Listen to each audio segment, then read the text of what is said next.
there can be no higher calling vocationally than to be able to do exactly this, to play a role through spreading God's love through education.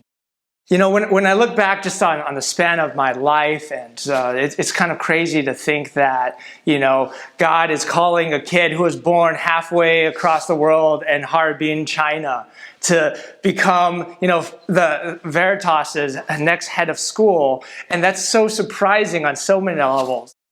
You know, I came to the United States when I was 4 years old. My parents, we lived in first Santa Fe and then Albuquerque, New Mexico. And I had within Albuquerque just a great educational experience.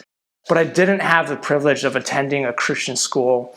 But praise God that, you know, through one of my buddies, Eric Benavides, you know, he and I were really both kind of like these young hooligans trying to figure out what life was all about and trying to stay out of trouble. But he was the first one that introduced me to church. And I remember one of the first kind of, you know, most impactful sermons by just a pastor. You know, they were asking a simple question. They were asking, do you love God? And if you don't love God, do you know God? And that was the first time it clicked for me, like, oh wow, like this is a relationship. I just never could grasp that. And so that planted the first seed of like, there's really something to this. So I kept on going to church, and I was just really open and seeking of what it meant to really be a Christian. And so I was open towards, you know, at the college at the time I ended up going to Baylor. And I remember that when I was filling out my application for Baylor, and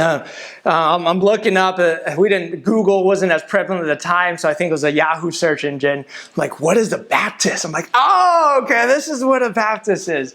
So I just went to Baylor, just very, very open to it. And Baylor was transformative. It allowed me a space to ask a lot of questions. You know, ideally, I would have had the opportunity to really been able to ask those questions far earlier on in life. But, you know, I'm trying to wrestle through these things about the exclusivity of Christ, and through mentors, through some of my classes and faculty and staff, and also just through the apologetics. I'm like, you know what? Yeah, I believe, you know, this is, I believe when Jesus says he is the way, right? The truth and the life. Like, okay, the Bible holds water. I can believe in this.